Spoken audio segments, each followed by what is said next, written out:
Listen up, people. Manscaped have done it again. This time, it's the Chairman Pro, giving you a clean, close shave. The Chairman Pro is waterproof. The Chairman Pro has long-lasting battery life. And you use the code FTM20 and you will get 20% off of this product.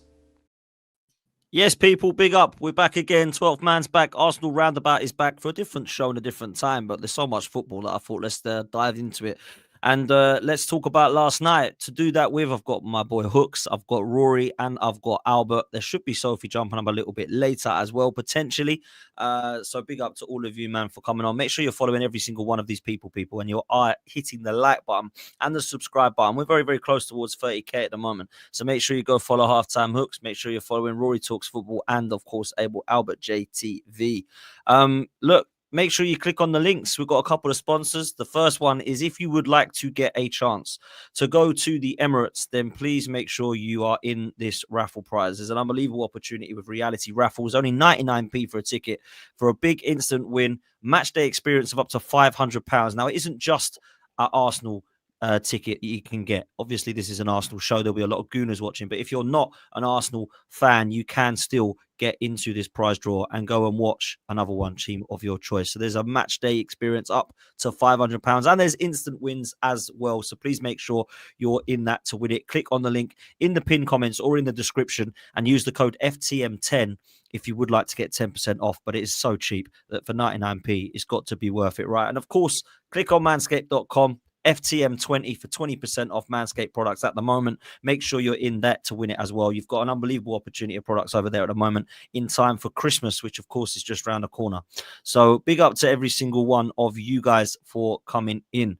I'm going to start with Rory. The reason I'm going to start with Rory is because last night you sent everybody into meltdown and rattled the whole of the footballing universe with your tweet on the VAR incident last night. Well, no, I can't even call it VAR because it wasn't even VAR doesn't even exist in this game, right? But I don't want to take away or get it wrong what happened last night. So from your point of view, Rory, before we get into the football and the actual ins and outs of it, what the hell happened with social media and you last night? Because I was seeing people going into absolute rattled meltdowns. Yeah, I don't know. It's well because I tweet occasionally during the game, mainly just as something that I can look back to when I make videos, so that I remember what I was thinking at the time. And so the goal went in at the other end of the pitch to me, so I was clock end upper, right? And I could tell it was it was a tight offside because there's no VAR. You look at the linesman, there's no flag. You're like, I can just celebrate, and it was just nice to be able to celebrate properly without being half celebrating, but I've got to wait for VAR. And then so the celebrations died down, turned to the guy next to me. I was just like, oh, wasn't that nice to just be able to celebrate normally? And we said, yeah, it was. So I tweeted that, not knowing that Gabriel Jesus was actually offside. And then, woke up this morning and it was on 2 million views and people were going mental about it. But yes, what can you do? Mate, it really was an unbelievable meltdown that I saw on Twitter, and I was getting sent stuff as well. Big up to AJ, who's a new subscriber. Make sure you do hit subscribe, people. We're getting close to 30k now. Make sure you hit the like button, and you're doing exactly the same for these three guys as well. Let's stick with you, Rory. The game itself, Gabriel Jesus. If I'm honest with you, I was really impressed, not just with him, but with Ødegaard and Saka on that right-hand side. And I said on my match reaction that I feel like that right-hand side when Timber, Saliba, Ødegaard and Saka are there, I honestly think it's one of the best in the league on that right-hand side. And I think we proved last night why we needed that. First half, not the best, if I'm honest, made a hell of a lot of wholesale changes. But as soon as that quality came on the right-hand side, I thought we were really impressive in that second half, mate. Yeah, me too. I mean, look, going through, first half, that kind of right-hand side was Kivior, Partey, Waneri and Sterling, and then to switch it up in the way that we did obviously made a massive difference. The reason that we won, I think Ødegaard was huge. He came on really, I think he probably felt like he had a point to prove because he knows his last couple of performances have been poor, and it suited him. He played a little bit deeper, and I don't know if he watched Thierry Henry on Monday Night Football, but he was playing it between the lines in a way that I felt like maybe he'd not been doing in the last few games. So that was great to see. Like you said, Jesus. Yeah, I think with Jesus, when he started this season, he's not been bad. If you look at some of the previous games where he started, like the Monaco game, got a great assist for Saka. He missed two one-on-ones. But I'm thinking from that, those two one-on-ones in their self, at least he's getting those chances, which is something that we've struggled to even get our striker into those positions. So he's making the right runs. He's got the movement there. And you hope that now he's got his confidence up, and he is such a confidence player, that if he gets those chances in future games, he'll bury them as well. So, no, it was good. The second half was strong. And when you think about the fact that that was Palace's strongest lineup, and even with our sort of B team in the first half, if it's not for a massive cock up by Kivior, it's probably 0-0 at half time. I think it's a good confidence booster going into the weekend against them. Yeah, and that'll be really interesting now to see what team he goes with. We'll come back to that in a minute. Hooks, me and you met before the game. Bold team selection, bro. A lot of wholesale changes. What did you make of that and the first half performance? Because I felt that it was a little bit dodgy at the start, and obviously we needed that quality to be brought on to look comfortable, man.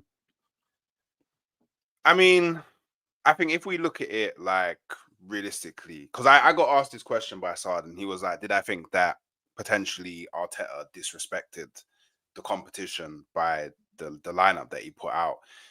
And I think that genuinely inside of Arteta's head, he believed that this would have worked in it. I don't think it's him disrespecting or belittling or playing down anything. I genuinely believe that he believed this would have worked. And I believed that it would have worked as well, because I was looking at the lineup and I pretty much predicted the midfield. That's the midfield we went with was the midfield that I thought that we was going to go with. Now, defensively, yeah, he shocked me because he put Raya in goal. I was expecting Setford. So I think we went with a strongish lineup, but the problem is that's probably our third to fourth tier backline. Like, if you really think about it, no Saliba, no Gabriel.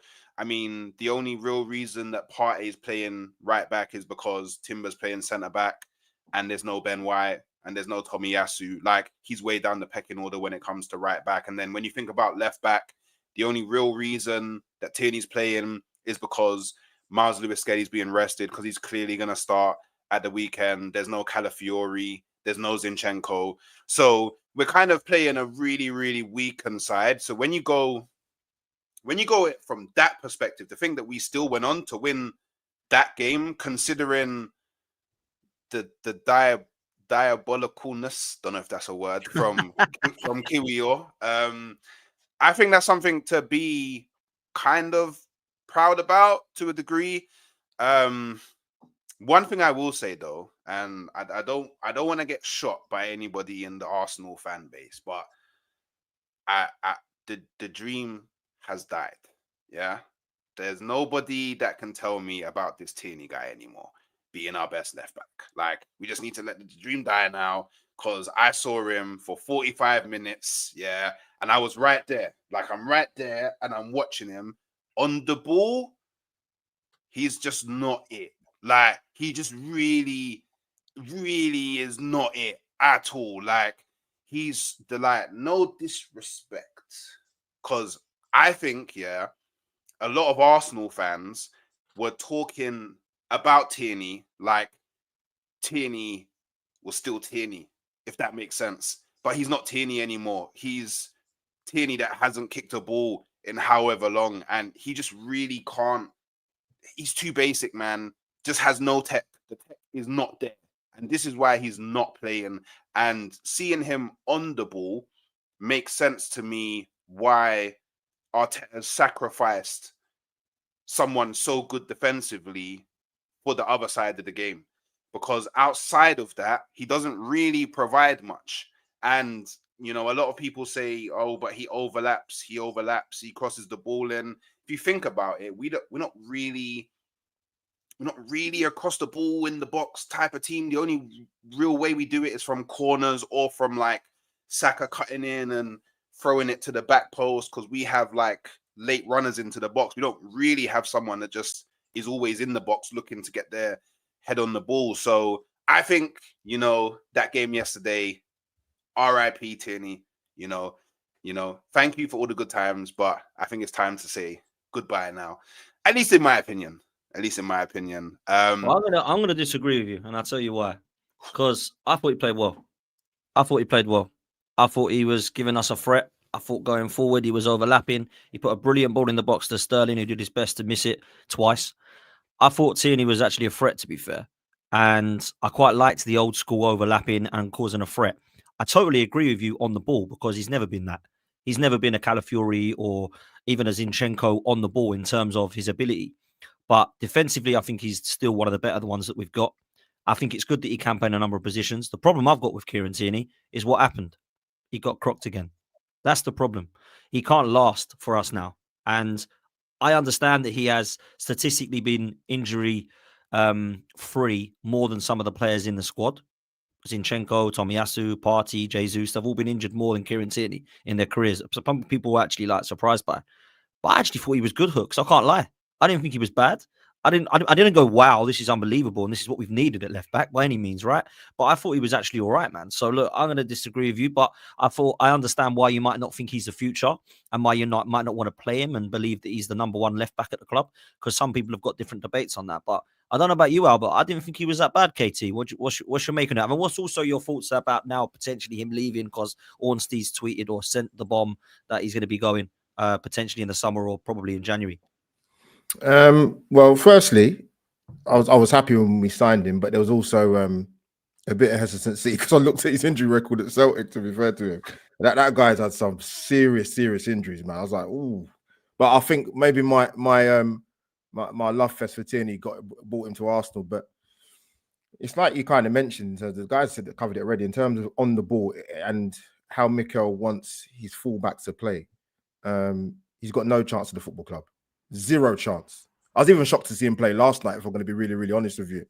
But yeah, I thought he did okay, man. Like I said, he would have had an assist for Sterling if he hadn't have fluffed his lines twice in a row. I still can't believe he didn't score it anyway. But yeah, Dan, listen, sometimes football's a short career, right? And tough decisions need to be made, or maybe easy decisions need to be made to move players on. I don't really know what Arsenal would even get for him, to be honest with you, because he's such lack of minutes and such lack of game time. You're not making any monetary value. And you, Dan, you know me well enough, man. Arsenal monetary value is my bugbear for the last 10, 15 years. So it's yeah, he did okay, Dan. But again, like you said, you typified at the end in terms of when he went down. I thought, for goodness sake, man. But I could understand it a little bit more because he ain't played no football. So he's not durable. We know that as Arsenal fans. So I find it a fascinating debate when people say to play him. I'm like, one, he's not part of the manager's plans. Two, the manager's obviously got other personnel that he thinks is better or can do what he requires of them. So yeah, the love stories come to an end, man. Listen, love to Kieran Tierney, but like I said, Arsenal Football Club comes first in it. So if there's better players in that position, then he's going to be surplus to requirements. Yeah, 100%. The problem we've got is we have about 15 left backs, and I'm not sure I rate any of them, if I'm honest. Or at least they can't stay fit. That's the problem I've got. At least they can't actually show me that they're good enough, because Tomiyasu I love, but never see him. And Calafiori's turning into bloody Tomiyasu at this rate. I don't even know what's wrong with the guy. No one knows how he's injured again. Right, with what, though? What, is he out for the season? Is he out for a couple of weeks? Is he almost? No, we just get told. We never get told what they're out with, do we? We just get told. No, you're right. We don't. If we're left in the. It's just like it's very cloak and dagger of Arsenal when it comes to when players are coming back. I'm like, well, just for goodness sake, just let us know, man. Yeah, I saw a funny photo, that someone made with AI, and it's basically Calafiori standing in the mirror, and then it's Tomiyasu in the reflection. And I was like, nah, some of the stuff that they do with AI is pretty funny, man. It's mad, bro. It's mad. Like, if I'm honest, Tomiyasu's injury record's never been good. It wasn't good at Bologna. Apparently, Calafiori's is similar in terms of he was at Roma and got injured, and I think he got a couple of knocks at Bologna, but it was nowhere near as bad. I just pray that we don't have another left back here that's going to be injury prone, because Zinchenko's the same. He's another one. I mean, I don't like him defensively, but he's never fit. He's played a few minutes for Man United, and now he's been out again, and we're just told he's still not back. So I get frustrated with it, if I'm honest with you, I must say. But Rory, we got the win in the end. And if I'm honest with you, the second half performance was really good. I've got a question now. This weekend, we played them again. Who'd you start up front? Because I'm starting Jesus. I don't think you can have a hat-trick and then not start the game. I think that would be incredibly harsh. So what you doing, Havertz or Jesus up top, bro? Yeah, I was thinking about this because Jesus has to start. That 100% Jesus starts. But then I'm like, do you bench Havertz? Do you bring Havertz back in left centre mid? Because like realistically, Marino's not blowing anyone away. Rice has struggled there a bit this season, so you could try Havertz at left centre mid again, or you could try Jesus off the left with Havertz up top, which I think might be the one that I'm going for. Oh, there we go. We got some Hey, fireworks. I think Brooks that is might be the loving one that. because left wing again. Trossard was all right yesterday. In fairness to him, but I think that's probably the one that I would go for. Yeah.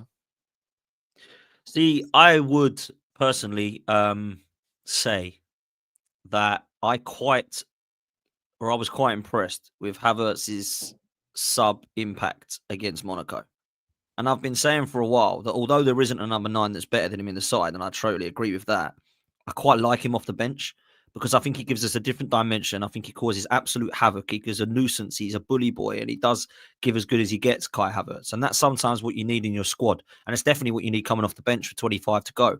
I always felt that we should have done that more with Olivier Giroud over the years, that he could have come on and actually been that guy to give. But then the problem was he was our starting number 9, and we're in the same position now.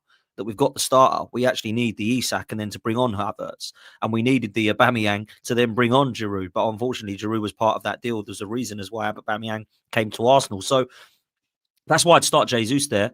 I'd start Martinelli and Saka either side. I understand what you're saying about Jesus wide, and I quite like him wide, if I'm honest. I do. I think he's actually more of a wide man. But I just think that there should be the reward at Arsenal to say, do you know what? Go and do it again. Go and do it again. If you don't, you hook him and say, sorry, mate, we give you a chance. You didn't do it. And that's why I would go with it, man. Hooks, what you saying? You said Jesus on the left, bro, yeah? Yeah, man. I'll be so real. Like, the one thing that I've chosen to not do since yesterday is pretend like I didn't watch over a year of Jesus frustrating the life out of me. That's the one thing that I'm not going to do. But in that second half, see, do you know what it is? Okay, he got a hat trick, so I can't be harsh on him. I have to be like, good game, Jesus. But it's the one game where the person scored the hat trick I didn't give my man of the match to. Because if Ødegaard doesn't come on at halftime, none of that happens. Like, literally, Ødegaard was like, here you go, waiter. Like, here you go, Jesus. Like, here, it's on a plate. Like, do you know what I mean? I don't feel like Jesus necessarily worked for any of the goals. Like, don't get me wrong. Once he got the ball in the position where it's like, okay, it's me and the goal now, he did a lot better than what I'm used to him doing. Like, I'm used to him not scoring from those positions, but he scored from those positions. So, look, it will help his confidence. And now I think with that confidence, yes, let him start again. So don't put him on the bench, because then it's like, okay, now when you play well, we don't reward you. But I think his place is on the left, because me personally, I've been very, very disappointed in our left wing this season. I think Martinelli has, I can't even say fallen off a cliff, because he's kind of been falling off the cliff for about a year and a half now. And then you've got Trossard, who, I don't know, Trossard just hasn't been it this season. I don't know what it is. He just hasn't been it. Maybe there's problems in the background. Maybe, the contract situation, or I don't know. Just for me, Trossard hasn't been it. So play Jesus on the left. And then what that allows you to do is still maintain that kind of bully up top who likes to get physical, is still an option for long balls, who can hold it up aerially, bring it down, and then bring other players in.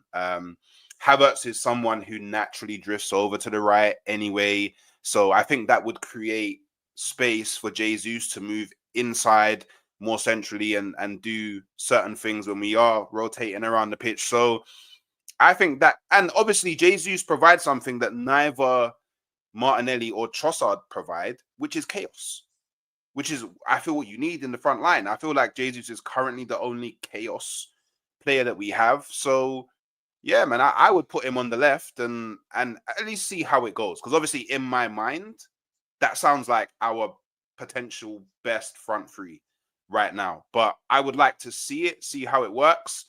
And then we just go from there. I think it'll be a good learning experience. We already know that we can beat Palace. Like, literally, we just did it. So let's just try that front three, with a stronger setup across the rest of the pitch as well. and I think we'll be able to do some real damage. It's interesting because the only thing I don't want to see is Kai Havertz going into that number 8. I just don't like it. I've never liked it. I've always thought it was poor. I've always thought it was a number 9 trying to force his way into midfield. And I don't really think his attributes suit that midfield whatsoever. As much as I agree with what Rory said, that I don't really understand what this Marino is supposed to be. Not that I think he's a shocking player, because actually I think he's quite a fine footballer. I just don't see... If I said to you now, El Neni, Smith Rowe, Marino, would you be able to put them in like a massive rank of order? Not really. They're all similar, aren't they? There's not one levels out there. Maybe Smith Rowe is the one that you'd look at because he's got the potential to get better. But I don't really see that. Like, we've got rid of El Neni, we've brought in Marino, and he's just got a better left foot than El Neni, but everything else is pretty okay. He's just like does the good things nice, a bit like El Neni did a job. That's my frustration with him. I don't think that we've still replaced Granit Xhaka, and that's a massive worry for me because I thought that was a position that was very, very easy to upgrade upon. But I tell you this now, boys, it ain't Havertz. It ain't Havertz. Havertz ain't that guy for me in that position. So that would be the thing I wouldn't want to see. Go on, bro. In all fairness, and this is just my theory, my hypothesis on the whole scenario, yeah? So when Havertz was playing in the left 8, he didn't have a killer playing in the 9. And I feel that's why it didn't work out. I feel like if you had Havertz playing in that left 8, maybe a bit more advanced, because let's remember where we saw him play his best football was when he was playing just behind the striker at Leverkusen. So I imagine if you had like insert here any number 9 who you think is a cold 9 that scores lots of goals, if you had them up top instead of like a Jesus or do you know what I mean? And then you had Havertz playing behind them, I think you would see Havertz better in the midfield. And that's where I feel like we went wrong in the summer. So I feel like if Arteta just accepted, do you know what, I kind of made a bit of a mistake here, but I did actually sign Havertz to be a midfielder because that's where I envisaged him. Let me not go and sign another 8. Let me go and sign a 9. Then I think that we don't have a lot of the problems that we have right now. So, yeah, that's really my opinion on it. I think if Havertz doesn't play in the 9, the only other position I could see would be a formation change and you play him alongside the other striker in a 4-4-2 old school style. That's the only way that I see him. Because he was actually scoring quite a lot of goals from the right-hand side against Bayer when he was playing for Bayer Leverkusen. And he did play quite wide for Chelsea at times. But I just don't think that suits him. I think he is a central figure. And I think that if you are playing him, I think it has to be either off the centre forward, so you play him alongside a Jesus, or if you get somebody like Isak, you play him alongside him, or you just play him up top as the number 9 and bring him on. That's my opinion of him. But I don't know what you boys think. Albert, Rory. Go on, Rory, go on, mate. Yeah, look, I still think when Arteta brought Havertz in, he didn't necessarily have like an out-and-out plan for him. I genuinely think he looked at a player and thought, well, I can use him in midfield. I can use him up top. Even to an extent, I could use him off the right-hand side if Saka was injured. So I'm like, in that sense, yeah, you could go out and buy... You don't want to go and buy another left 8, I don't think, if you got Havertz and Marino.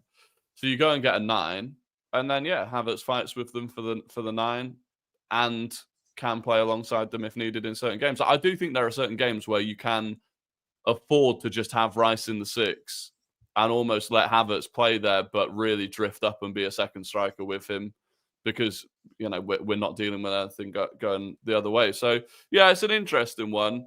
100%. Like, Arteta wants another striker and he wants to spend a lot of money on it. So that would suggest that he doesn't see Havertz long-term as just the outright 9 that no one's going to compete with.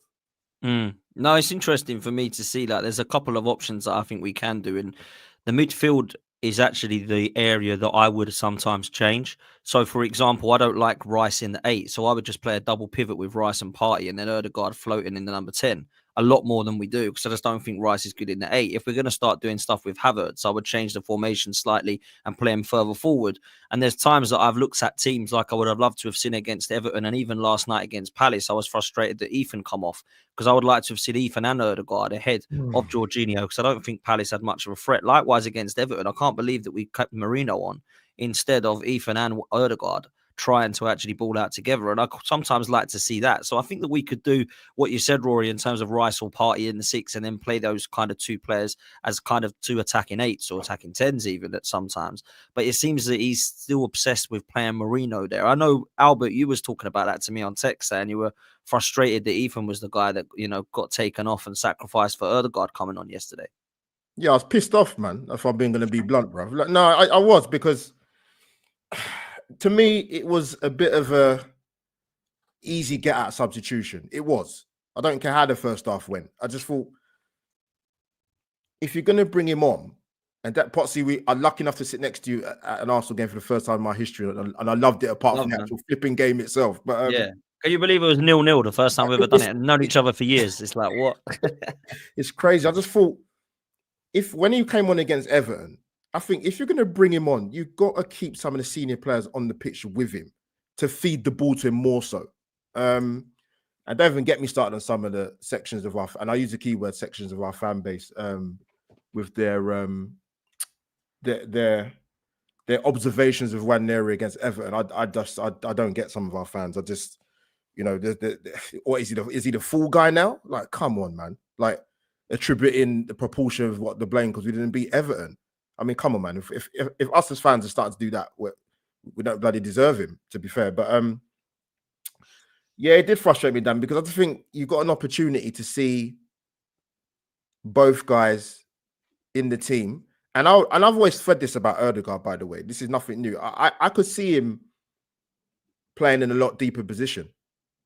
I'm not saying he can't venture into the final third, but I can see him playing in a lot deeper position. So if you've got Ethan there, get him further 10 yards up the pitch. But yeah, I was pissed off he came with yesterday, to be fair. But we got the result in the end. But in regards to the Havertz thing, listen, Dan, we was in unison when we was at the game on Saturday. I said, no, the substitutions that I made, you saw him going to midfield. I don't want him there. And touched on sort of what Rory's kind of saying. When we bought him, I didn't know he was going to play at Arsenal. We're still kind of having that discussion now. Yeah. Really. Because we didn't buy him as a striker, let's be honest. Hence the reason why Arsenal were looking to buy a striker, i.e. Sesko. But Havertz, for me, if you're going to play him with the personnel we got at the club, then you play him up top. But that's not to say you play him up there week in, week out. Because funny enough, when he came off the other night, we started putting balls into the box in terms of crosses. I thought, why are we doing it the opposite way around? When he was on the pitch, we weren't getting crosses in the box to him. And now that he's come off as a substitute, we're chucking balls into the box. It's crazy. But you know what it is, Dan? It comes down to we have a very stubborn manager. Yeah. And what we want as fans, or what we see in game, the manager's not seeing it, man. Whether that be the substitutions, where you play Kai Havertz, how many minutes Ethan Nwaneri's going to get. It's like how long's a piece of string? But yeah, with Havertz, man, like for me, he plays up top. It's a shame, obviously, he came into the start of 2024. He's showing a bit of form, but there's been too many games this season. We're playing with 10 men. In my humble opinion, he's not affecting games. You could label that quite a few players that are not affecting games, to be honest with you, because there's quite a few of them, Dan. There's a crime sheet of them at the moment, despite where we may sit in the league. But yeah, that's kind of the Havertz thing for me. And if you're gonna play him, we can go more aerially with him in the side. I don't think we do it enough, personally. And there are times, to be fair to him, I don't know what the guys think, he does make some flipping good runs, man. Yeah. And they're not spotting the movement and they're not passing it quick enough. And that's even with Ødegaard in the side, by the way. And that's a criticism I have of a lot of the Arsenal players when we get in the final third. There's too many touches. What has happened to two-touch football? Move the ball quicker, move players out of position. And you know what? We might even get a second half we got yesterday. Who knows? What do I know? Hooks, you wanted to come in, bro. Yeah, no, I was just gonna ask people's thoughts on it, but I've always been kind of confused as to why we don't just play Ødegaard in the left 8, because in my opinion, that actually solves a lot of our problems, and I believe that you know, as we've seen when Ødegaard was out of the team, Saka can still do Saka things. So I think you create a lot more balance in the side if you just play Ødegaard as the left eight. And then Ødegaard is also probably the person that unlocks Martinelli. Like everyone tells me, oh, there's somebody new we have to sign that can unlock Martinelli. It's probably just Ødegaard. Like if he does on the left what he does on the right, you've pretty much solved everything. He'd still be able to connect with Saka as well because he's left-footed. So he's just gonna be he'll still have an eye for that because that's something that I saw yesterday is when Ødegaard came on, he wasn't just trying to break the lines on the side that he was on. He was trying to find a way to break it on the other side of the pitch as well. So I think him being on the other side would probably help us out a lot more. And then maybe that does give room to the idea of maybe Havertz as the 10 because our right-sided midfielder is usually more advanced, or Wanyeri playing more minutes there because he's probably the most natural person that you would put there, right? Or then maybe it opens up a whole new conversation of potentially you could even try Saka out in the 10 sometimes. And then maybe that gives room to maybe a Sterling being on the right because we've seen Saka play centrally before. So I don't know. I don't know what it is, but it just seems like the answer to the left eight has always been inside our club. We've just never, well, not we, because I can't really control whether Arteta does it anyway. But yeah, I don't know. I just wonder what people thought about that potentiality, to be honest. Yeah, look, there's a couple of options. I think we all know that there's a left eight and a striker problem at Arsenal, and some would say the left wing problem as well. And I think what we're doing on here is trying to find a solution within. Maybe it is just that there isn't one, and we have to go in the market. It might be that hook. So I know you're saying that you believe there is something on top that we're not looking at. Someone in the chat is saying that Agmawi is saying that Martinelli as a striker. There's a couple of options that we haven't tried that perhaps we could.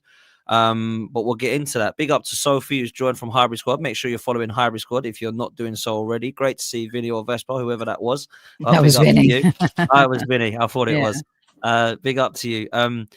Nid, thank you so much for following over from Rory's channel. Really appreciate you gifting 5 memberships as well, man. That absolute legend. Thank you so much for that, man. That really does such a nice thing to do. And big up to everybody in the chat. Please do me a favor, though. Keep it respectful to my panel. Thank you very much. Otherwise, mods will get you out of there. Right, Sophie, let's start with you because I've got some questions I want to start firing because these are questions that I've been asked either myself or on Twitter or on social media or people have tagged me in and stuff like that. So I like to debate it with the panel today. First of all, though, we'll talk about the Carabao Cup question because a lot of people are very, very 50-50 on this. Some think it's a worthless trophy. Some think it's a bit of a mess. Some think they don't really care. Some are saying nice, but not really the one that I want. You know my stance on it. I was on Hybrid Squad with you talking about it only literally 48 hours ago. 24 hours ago even. Winning the Carabao Cup. Is it a good season for Arsenal if we win the Carabao Cup for you, Soph?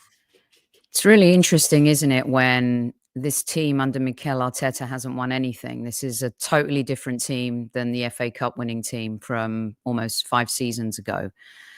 And the snobbery in our fan base sometimes is astounding to me. I understand. Who doesn't want to win the Premier League? There's a generation of fans that haven't even seen Arsenal win the Premier League. A generation of fans that didn't see Arsenal play in the final of the Champions League. We, as a fan base, some of us even turned our noses up at the Europa League. You know, the semi-final loss to Emery, then the final loss to Chelsea. Some fans thought that the Europa League was beneath them. But in order to win big trophies, it has to start somewhere. You need to build a winning culture. And the winning culture that some generations have known is completely evaporated. And a new generation wants instant gratification and has expectations. And there's no doubt Arsenal Football Club should be winning the Premier League, but we haven't won it for 20 plus years. So the expectation and just to, and you know, the notion that we should just win it, it just shows you how difficult it is. Now, look, I'm not making any excuses, but it took Liverpool 30 years to win the league again. Look at Manchester United right now. How many Premier League titles have they won since Sir Alex Ferguson left? A big fat 0. But like Arsenal, They've put band-aids on their problems in terms of winning the big one by winning domestic cups. But what does that do, right? Winning 4 FA Cups didn't help us in the Premier League. But that's because we had a weak backbone. We weren't prepared. We had a strategy where finishing top 4 was it. And whether that was infused for financial reasons, yes. Arsene Wenger, yes. We became a victim of our own kind of objectives. Now, I don't think there's any fan out there that can say that we're not competitive again. We're the only team that have been close to Manchester City for the last 2 or 3 seasons. And this season, it feels and it hurts because Chelsea on a resurgence. They're having a 22-23 Arsenal season. Liverpool, everyone thought they'd fall away after Klopp, but they haven't. Why? Because they have at least 4 or 5 world-class players and a backbone and a title-challenging team. And they have a really good manager who's come in and been able to just tweak things and keep them going on this run. So winning a domestic trophy, what will it do for us, right? Some of our players may have won at other clubs, but they haven't won together. They don't know what it feels like. They don't know what it tastes like. And they don't know what it takes because they haven't done it yet. If you win the Carabao Cup early March, you've got 3 more months left of the season. Are you telling me I win a darts match against my mate last night?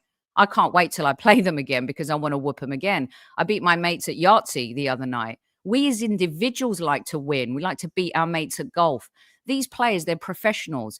If you win that trophy, it's going to galvanize you to want to taste it more, to want to do it again. It becomes a habit. It becomes addictive. Right now, we don't have any addiction. Our only addiction has been mental weakness because we keep putting ourselves in these moments and we haven't been able to close the deal. So yes, the Carabao Cup is important. Yes, it's important for Mikel Arteta to be illustrative of a manager who's evolved to be a closer.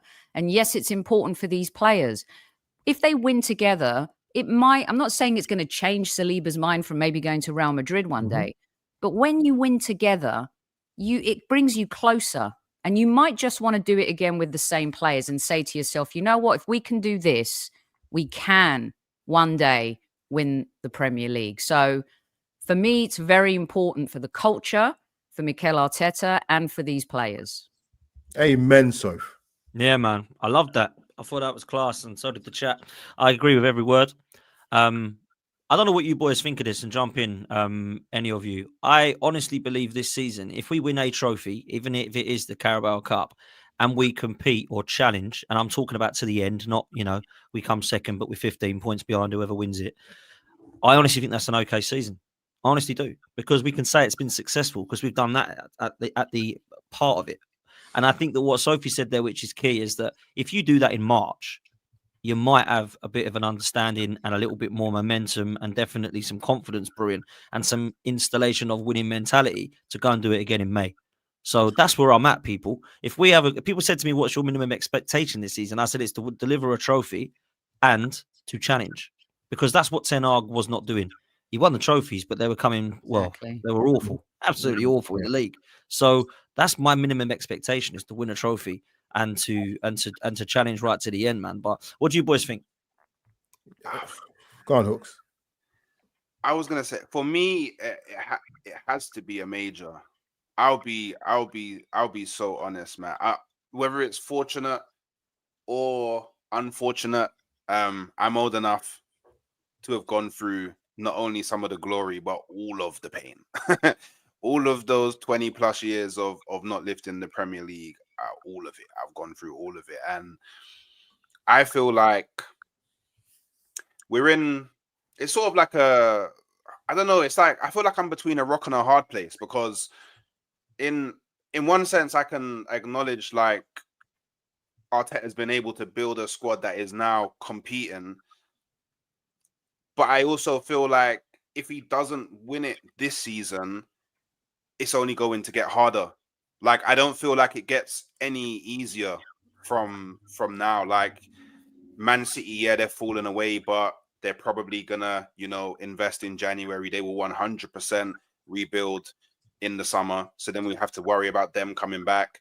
Liverpool on an upward trajectory. They're probably going to dive big in the summer as well. Chelsea now on the resurgence. They're definitely going to dive big in the summer. They dive big all the time. And then, you know, you've got a sneaky dark horse in Manchester United under Amorim that they're going to be building up and cooking something over there in Manchester as well. So I just feel like if we don't win it this year, we're going to have to do something that Arsenal doesn't really do, which is invest heavily in the summer to get ahead of the rest of the pack, which I don't see us doing. So don't get me wrong. I want to win the Carabao Cup, because the last time we won it, I'd be a liar to say I remember it, because I was like 2-3 years old. So I want to be able to do this for the Carabao Cup, and I will do it. And I want to be able to do this for the FA Cup again, and I will do it. But I need the Premier League, man. I need the UCL as well. But the UCL, that's a dream. You're not the only one though, Hooks. So this is the thing. A lot of people in the chat are like, what? You're not the only one. I know so many people that are like, nah, not enough. Got to be a Champions League or a Premier League. That's cool. That's their opinion. That's what a lot of people are like that. They're like, it's been this amount of time. We've spent this amount of money. I want to see it. And that's not my opinion. I think Dan, did Pep Guardiola turn his nose up at the Carabao Cup? Never. Neither did Jose. So Sophie, I was just looking at the list of the. If you look at the Carabao Cup, EFL Cup, whatever the hell it was called in the last 10, 15 years, go and look at the winners and come back and tell their fan bases it's not an important trophy or not. It blows my mind with Arsenal fans when they poo-poo it. And I get the whole thing about the Champions League. I was old enough, folks, believe it or not, to remember our last European trophy, and Sophie and Dan will remember. It's a long time ago, but we're not decorated in European history. Yes, I would love to wake up tomorrow and see, you know, the Champions League outside the Emirates, but the reality is it is a cup competition, and you know any team can on their day win it. Porto back in the day with Mourinho, and obviously in the Milan side under Mourinho as well. So cup competitions are like that, but there's no divine right in terms of getting the biggest honors. But I just find it very, very, very strange. If the likes of Man City, Liverpool, Manchester United, and Chelsea can take the League Cup seriously, I don't get it. I just don't get it at all.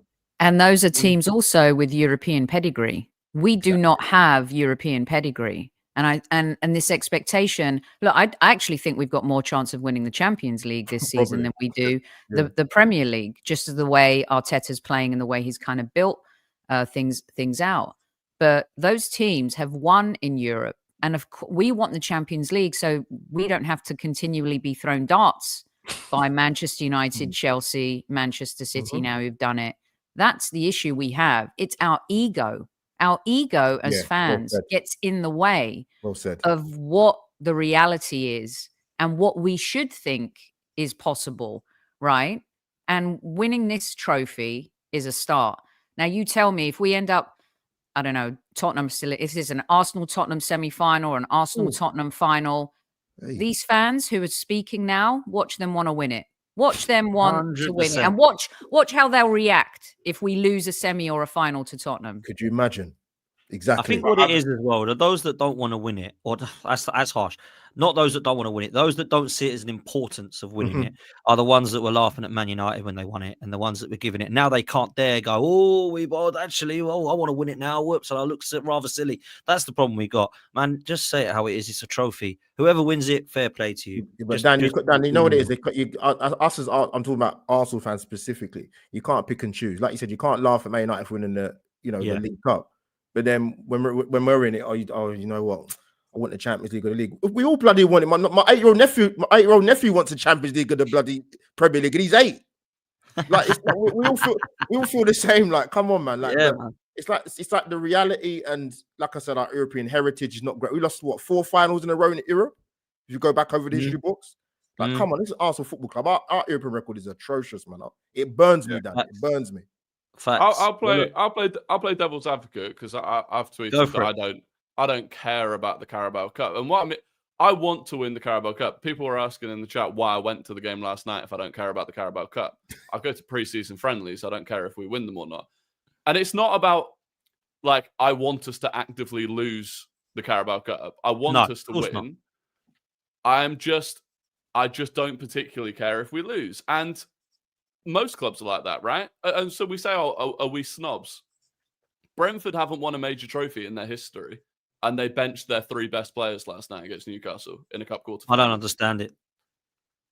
But it's because no one actually cares about the Carabao Cup. And that is the reality. If you look at the clubs, Liverpool went even weaker than we did yesterday. They didn't even take Salah and Van Dijk with them. They won it by a goal because they don't. And you'll say, well, Man City. It's not because they don't care, Rory. They don't It's because care. modern day football.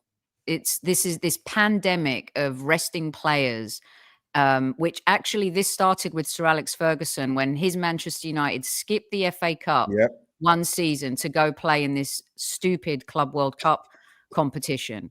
It's not a case of them not caring. There's too much at stake to stay in the Premier League. Yeah, that's what it's about. So it's about caring more about other things. It's about prioritizing, caring about money and prioritizing money and staying in the league and having all of the benefits that come with that fiscally than it is about. If those Brentford fans went to Wembley and won the League Cup, trust me, it will mean a lot to them. It's just about money. Would it mean more than going back down to the Championship? Probably not. So that's the thing. Everyone has priorities, and the Carabao Cup is the least priority. It doesn't mean you don't want to win it. It just means that, for example, now we will have, if we'd not won yesterday, we would have a 10-day break at the start of January and a 10-day break at the start of February. We no longer have that. What impact might that have? We probably won't know. But the fact is, even if you go back and look at the City side that won it, 5 years in a row, the early stages up until the semi-final every year, they were playing the academy. They were playing kids.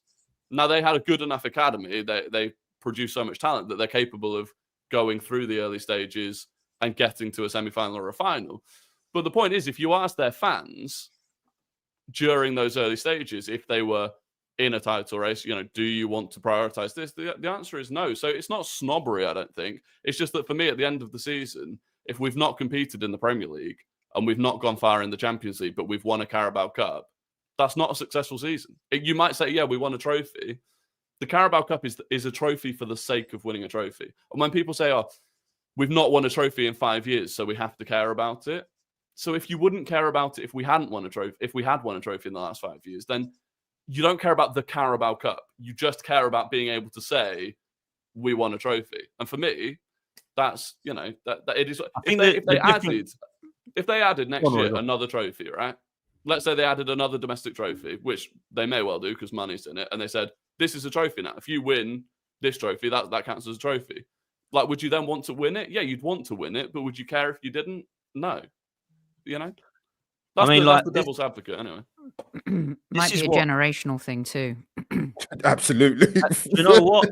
I was literally just going to say that because I grew up winning that trophy. So it means to me, very sentimentally, I remember those days. I remember those memories. I was very young at the time. In fact, I was only about 7 or 8, I think. But I remember thinking, wow. And then the next year we won the Cup Winners' Cup, which people will think, what the hell was that against Parma? Who cares about that? That's just a rubbish Champions League. Well, it weren't to me when I was celebrating it as a young kid. So I think it is a generational thing. And when people have grown up saying that this Carabao Cup gets in the way, this is just a worthless cup, it's a Worthington Cup once, then it's a Carling Cup, then it's a Carabao Energy Drinks Cup, it's just a pointless thing. Well, if it was, then we wouldn't be playing it. They just get rid of it because there's enough games that we play already, right? So I think it is a generational thing. And, Rory's younger than me, unfortunately.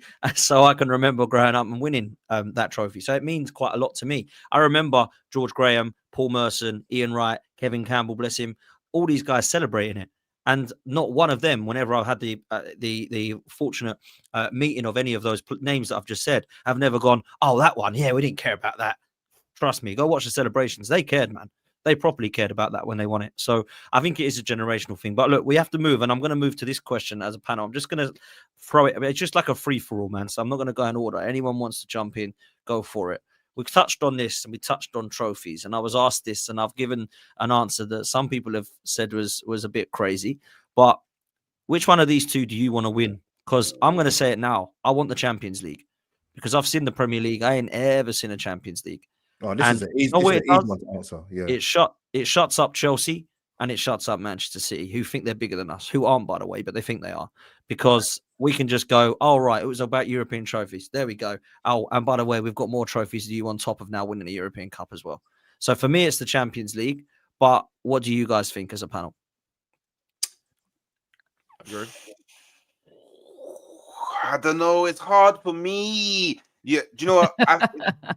It's one of those questions that, you know, I could give a different answer depending on how I feel at the time, because both of them are illustrious trophies. I want to win both of them.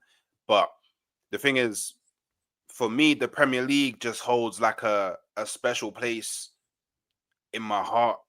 Do you know what I mean? Like, I don't know. That's what it is for me. Like, when I grew up, like, without giving away too much of my age, like, watching European football wasn't as easily accessible for me, but I was always able to watch Premier League football, whether it was my own team or other teams. So like, I have like throughout my lifetime, and I guess the better experiences of my football in life has always been the Premier League. Like, me personally, I view the Premier League as like the most difficult trophy to win, because the UCL winners aren't always the best team. You know, it's knockout football. Like, a lot of it is kind of dictated by who you face along the way. Like, yeah, you're going to face hard teams at some point, but a lot of it is dictated the draw that you get. Whereas with the Premier League, I know that if Arsenal win the Premier League, we are the best. I know that, because it is so difficult to win the Premier League. However, I do agree with you on the point that the only reason why rival fans are able to talk to me in any capacity is because I don't have a UCL. So the kind of like the little like the troll banter kind of side of me, yeah, give me the UCL, so then no fan can ever talk to me. Because then all I'll be is like, yeah, I got a UCL, but have you got Invincible? And then that's it. No one can ever talk to me ever again when it comes to this football sphere. So I think it depends how I feel at the time. Right now, I want the Premier League more than anything, just to reassert ourselves back as like the top team in our own league. And then after that, let's go and assert ourselves as the top team in Europe. That's kind of how I view it. I also want to slay Pep while Pep is still in the league. I don't want to wait for Pep to leave the league and then Arsenal win it, and then people say, oh, but you couldn't win it while Pep was. I don't want to have that conversation with fans. So that's kind of where I'm at, to be completely honest. Okay, next. Oh, Dan, this is an easy question for me to answer, man. Very easy. As I just alluded to, I was lucky enough to see us win a European trophy, but the pain of losing to Zaragoza, Barcelona, Chelsea, it rings in my ears loudly. And I think the best way to quantify it, and obviously I am 21 plus a little bit of VAT, as I like to say. Aston Villa fans, Nottingham Forest fans, maybe even Celtic fans still talk about their European Cup success, even many moons as I talk now, because it's that big. Dan, Forest won it back to back, by the way, as Dave and Ben will remind us time and time again. So winning a European trophy, particularly the Champions League, and I take Hooks' point in terms of winning the Premier League. Trust me, but it elevates your club to a different stratosphere than no other by winning the Champions League. It'd be huge for us. It absolutely destroys my soul to see them lot down in Southwest London win it. Not only win it once, they won it flipping twice. Tottenham, that could have been the ultimate nightmare. We'd probably still be podcasting, but could you imagine if that result had gone the way that we didn't want it to go? Oh my God. I wouldn't have a YouTube channel. Put it that way. I'd be in hiding until we win a European trophy. But it's not to poo-poo the Premier League or winning a league title. Of course, you know, I'd love us to win it again, but I just think winning a European trophy, particularly off the back of what our lack of European heritage is actually like, and also being involved in this kind of platform. Arsenal, give us Arsenal fans something. Give us some ammunition to take on some of these rival fans, because we need it. Whether that be as Arsenal fans, content creators, giving it large in the pub, talking to your mates, We need that. So for me, it is a Champions League, and it has been for quite a number of years. I'm with you, bro. Rory? Yeah, me too. And in fairness, I think, like, on one hand, I understand what Hooks is saying about the Champions League almost being easier to win when you look at some of the teams that have won it. Whereas Premier League, you've got to be consistent throughout the whole season. You've got to be the best over a whole season. But then in some ways, I think that's what makes the Champions League so much harder to win, is that you've got to turn up quarterfinal, semi-final, finals in those big, big games and win against the biggest teams. And I think that's what makes it harder. And you look at what City were able to do in the Premier League, dominate the Premier League for as long as they did, only managed to win one Champions League. I say only, we've not won one. But the point is, I actually think that makes it harder. And like you said, because we've not won it, for me, one of my earlier memories as an Arsenal fan was losing the final to Barcelona. And it's like, that stung. And I also worry long term that the Champions League might disappear as a concept. You see the Super League coming back again. I do worry that one day there won't be a Champions League. And if we never won one, we might lose the opportunity to ever win one. So I'd like to get one whilst it still exists. 100%, man. So just quickly on this, what you saying? Yeah. To Rory's point about look at how dominant City were and they only won one, Champions League. Some people think Sir Alex Ferguson with that dominant Manchester United team should have also won more. So it's a good point. It shows you how hard it is, right? Mm-hmm. The Tottenham final was probably one of the darkest days I've ever had in football. I went on a run like Forrest Gump and I just kept going. I didn't want to know. I didn't want to hear it. Because and Albert's right. Could you imagine the reverberations of that moment? It was the most horrific day ever to just go through that, right? And I'm going to reverse it to you, Dan, and the panel and say, look, the Premier League is a beautiful thing. Champions League, like you said, Dan, and the rest of you puts us on another level. If Mikel Arteta delivers the Champions League, does that make him a bigger legend than Wenger and Graham? To deliver that trophy, is it bigger than going invincible? Is it bigger than beating Liverpool in Anfield 89? I tell you what it will be. It will definitely be the 89 and the Invincibles moment for the new generation. But I'm just saying, chisel that statue. It's going up because anything anyone's ever said about him, if he does that, holy moly. Yeah, it'd be huge, man. I think if he gets us across the line at the Champions League, he'll be remembered as a very, very special manager for sure. I think the difference you'll have is that, we've got to be careful about how much we big it up, because otherwise Di Matteo would have one at Chelsea. That's all I would say. Dan, if he wins the Champions League, he'll be manager at Arsenal for 5 more years. Of course, minimum. Denying it. There's no denying that. I think he'll be manager at Arsenal for another 5 years, whatever happens, right? Yeah, anyway, I do. Even if he don't win that, but for me, I think that would be a phenomenal achievement, absolutely. And there'll be no like stick that he deserves for that. But Graham and Wenger, what they've done, for me is different. It's different gravy. I love Gorgeous George, man. Gorgeous George.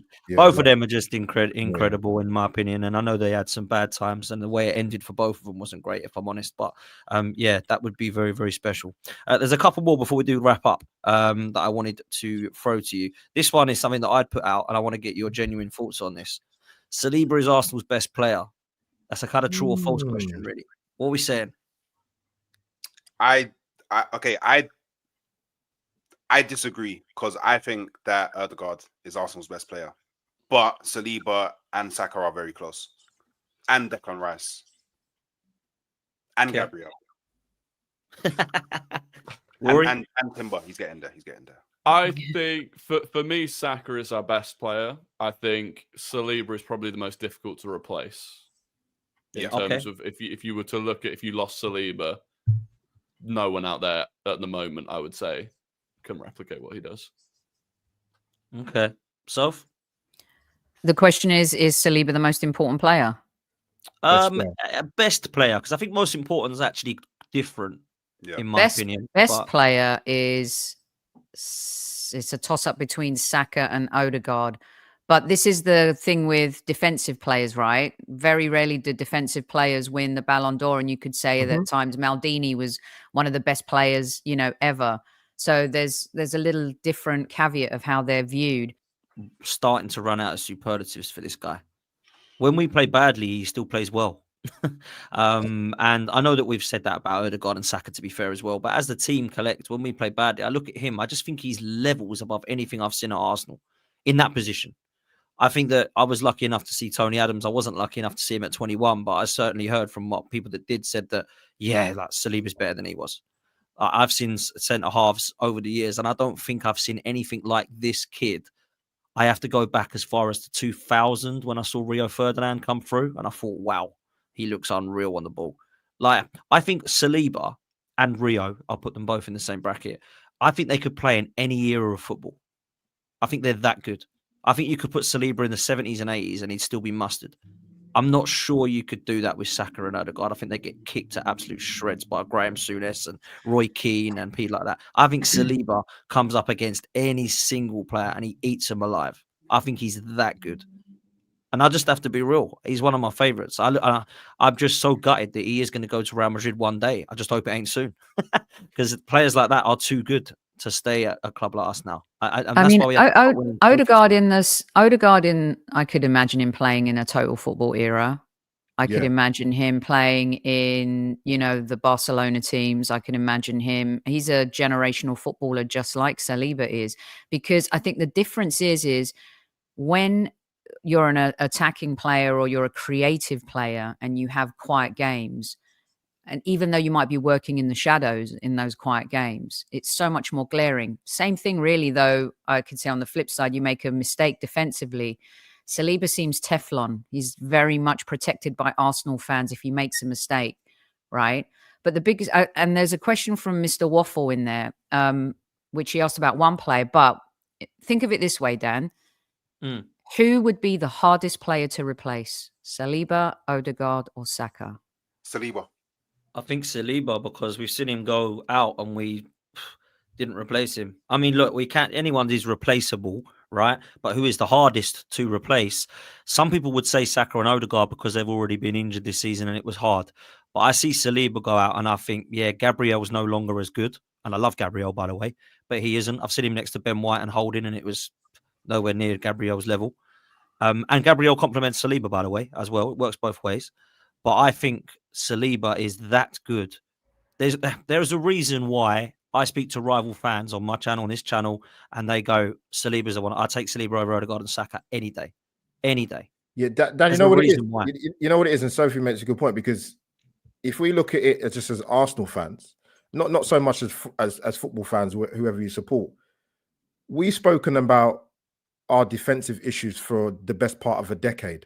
And how poor and how poor it's been. So when you bring in the likes of a Gabriel and you bring in the likes of Saliba and you see how good he is, it's not easy. The transfer market is not easy anyway to recruit players, and that's another whole conversation. But when you do get it right and you see how good he's turned out, and he's not even 25 yet, I mean, that's a scary thought. So I get why you would look at him probably the most important player, or in terms of replaceable, and he would be the one, to be fair, if I'm going to be honest, admit that. As much as I love Saka and as good as Odegaard is, if I take my sort of my Nigerian heritage out of it, then Albert, Ferdinand and Vidic, right? I've labelled Saliba and Gabriel Beauty and the Beast, because they remind me of Ferdinand and Vidic so much.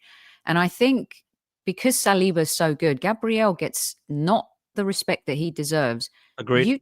Saliba doesn't have the physicality and the aerial threat that Gabriel does on set pieces. Take away Gabriel's contributions in these moments, and maybe we don't win some games. It's really weird when you've got one player that's silky smooth on the ball and the other that isn't. But without him, what does that Arsenal backline look like? No, it's true, because even if you go back a couple of seasons, Gabriel was the leading goal scorer and centre back in the league, and he probably is up there. I would assume, off the top of my head, people in the chat, he's up there. Number one, right? It has to be. Rory probably knows the answer to that. Go on, Rory. Yeah, he is number one. Yeah. Here you go. I think with Saliba, it's aesthetic bias, right? It's the aesthetic of Saliba. It's like the same way that some midfielders, I feel, get more, or wingers get more credit maybe than they deserve because they're just such a good dribbler of the ball, and you love watching that. But if you actually look at the impact they have on a game, I do think Gabriel's impact on Arsenal games is very, very close to Saliba's. Saliba probably bails you out of jail a couple more times this season because of his pace. But how often is he allowed to just sit there and roam and sweep because Gabriel is in that physical battle with the big striker? So they complement each other perfectly. And if we lost either of them, I think they'd be extremely difficult to replace. Yeah, I agree. Look, the people in the chat actually make some good points, saying there's a reason Real Madrid wants Saliba and none of our other players. I think that says a lot. You don't think they would take Saka? I mean, Saka plays. No, I agree. They would take. I think they probably take Saka. I don't think they take Odegaard because obviously they got rid of him. But I certainly think they take Saka. But I just feel like you know how that's gone down with Madridistas. They think it's one of the biggest mistakes they've made in transfers in the last however many years. That is a big regret. It is a mistake. I mean, 30 million is an absolute steal for someone of that quality. But I think it's Saliba. I think the problem is when you ask a question like that, you're like, what? So you don't think Saka or Odegaard are any good? Let's calm down, people. All three of them are quality.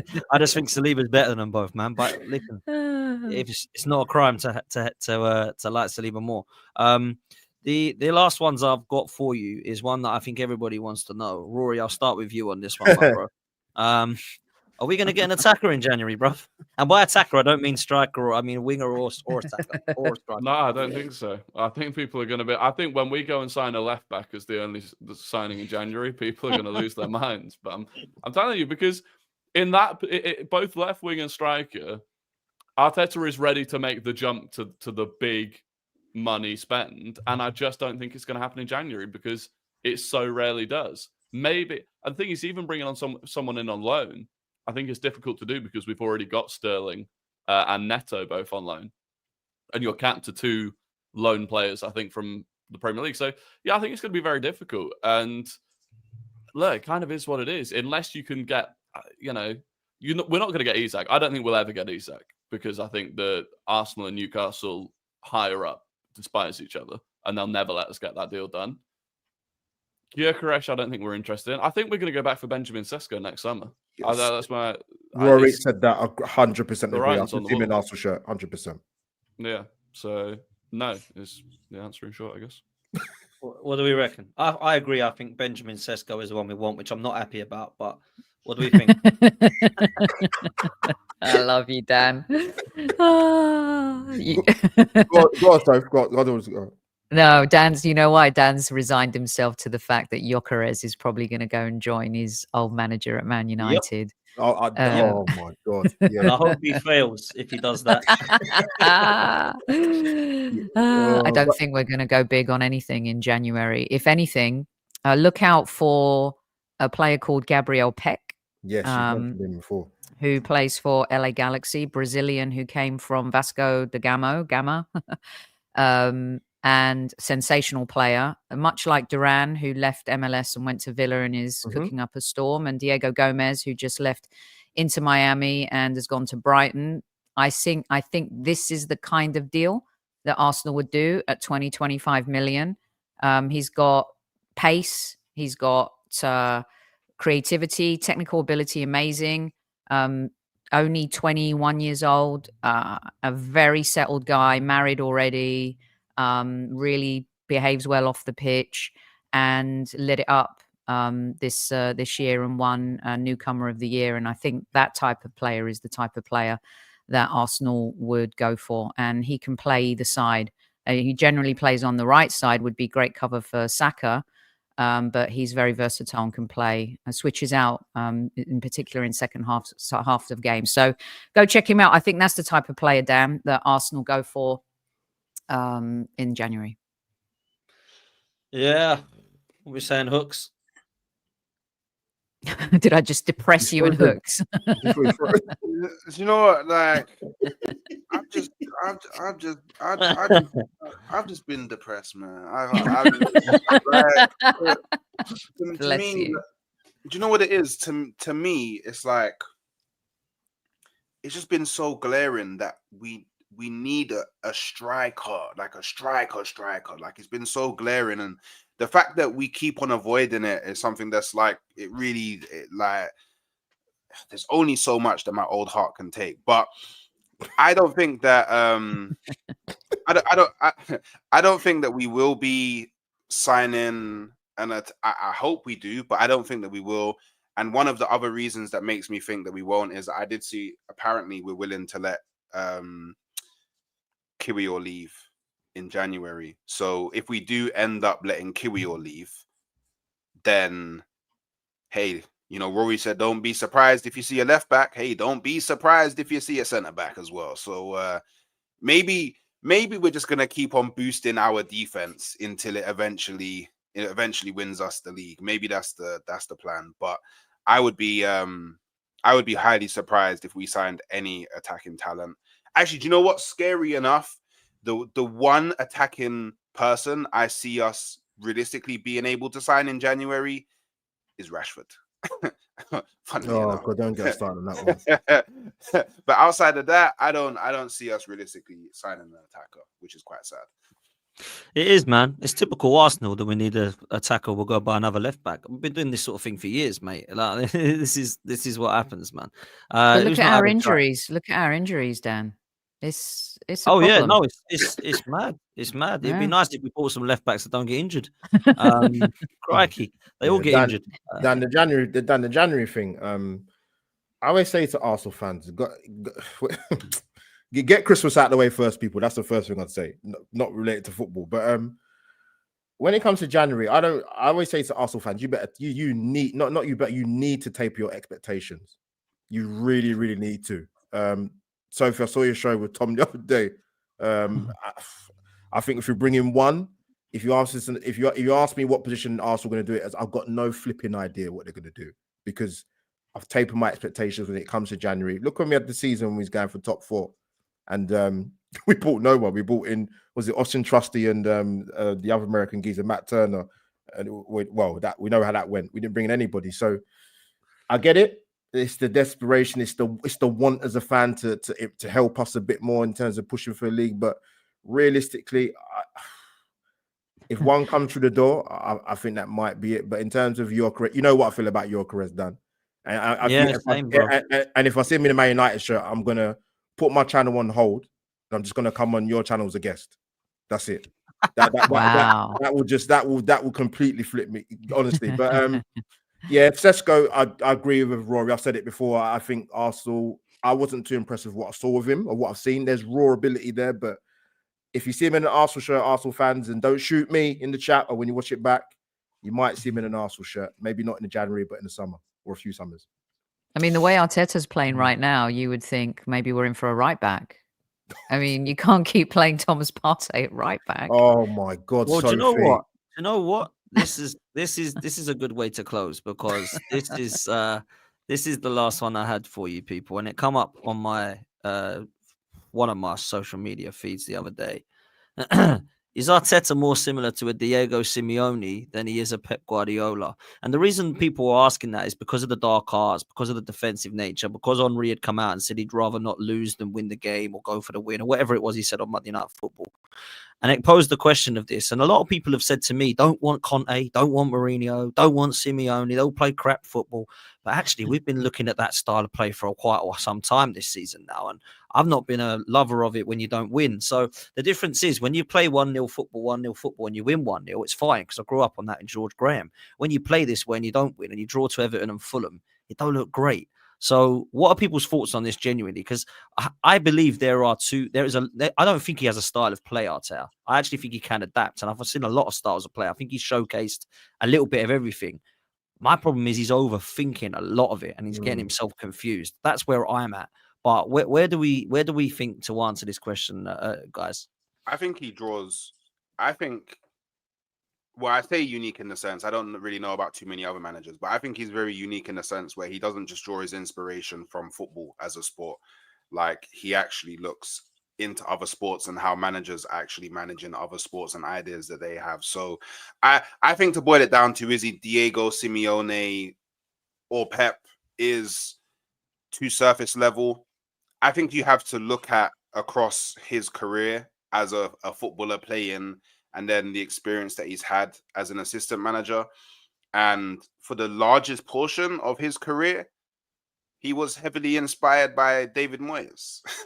So, and people forget that. Like, people do forget that. Like, one of his biggest inspirations and one of his first kind of real proper, I guess, managerial relationships was with David Moyes. So I think he does draw from so many different points of inspiration that it is very hard to say that he has a singular way of playing. But if there was like a scale, like, okay, this side you're Diego Simeone and this side you're Pep Guardiola, I would say, depending on who he's facing, is where he sits on that meter. So yeah, that's kind of my opinion on it, to be fair. I think Go on, Rory. Go on, if you're talking like, take ability out of it, you're just talking philosophy, I think he's closer to Pep. Because for me, it's with Arteta, and like you said, from the start when he took over, he's kind of adapted a lot and changed the way that we play throughout. But the one thing that's remained kind of constant is this real need to have control. And when he first took over, we couldn't have control on the ball because we just didn't have footballers that could play football. So he decided, okay, well, we're going to play a back five. We're not going to have much of the ball, but we'll control where our opposition have the ball. Then it developed. 22-23 was probably, I think, the best in terms of balance of controlling the ball in and out of possession, but still having that fluidity. But that was kind of enabled by the fact that teams still weren't taking us seriously at that point. And now it's swung right into the realms of it's all about control of the ball. And there's a load of things, even what we talked about earlier, about whether or not we go long enough and that sort of thing. It's all about not losing control. And if you go long, well, then you throw variance into it because the ball's in the air, anything could happen. And I do feel like he might have gone too far in that direction at this point and maybe needs to swing slightly back the other way. But in that sense, I do definitely think it's more Pep-like, because Pep's another absolute control freak as well. So close. You know what's funny, because I know you've taken pelters for mentioning Simeone's name as a potential manager. It's in amongst the Arsenal fan base for about a few years. So you know what, the fact Ancelotti and Simeone, and I was told they're both rubbish appointments because Ancelotti did nothing with Everton was one of the things they said. Can't believe he's actually finished a point behind Arteta with Everton, and look at him now. But there we go. Anyway, then it's nice. It's probably a relevant question probably right now, considering the way Arsenal have been this season, and it's strange because obviously he's worked with Pep for such a long time. And as Hooks mentioned about, he sort of referenced to David Moyes. I look at the way Arsenal played in the last couple of years. Played some good stuff, man. And even a small sample like the second half yesterday. But I watched Arsenal this season, and he's got better players. But I don't know if it's a tactical thing. Is it what advances Arteta's made since he's been in the job, and obviously his first job. And has he got better? And could he tweak things a bit more? And stubbornness and all those kind of things. I mean, he looks amazing, but sometimes I just want to throttle him, to be honest with you. But I get the comparisons. But you know what, Dan? If you ask me this question, I'll probably come back to this question come the end of the season. More so, because... That's fair. Yeah, I just think... I look at the way he's playing the last couple of seasons and what I'm seeing now, and am I enjoying the football? No. Yes, you can win ugly, I get it. But when you have better players at your disposal, it's just not matching up at the moment, and I'm pretty sure we'll continue to have these conversations through going into January, the new year, depending on how Arsenal play and what we do in January and the subsequent months coming forward, and hopefully we might be in the cup finals to talk about in a few months. Real quick, Dan. You know, he's always been more closer to George Graham than Wenger. Everyone was comparing him to Wenger for so long. I think he also looks at himself as he does as his players. He's a hybrid.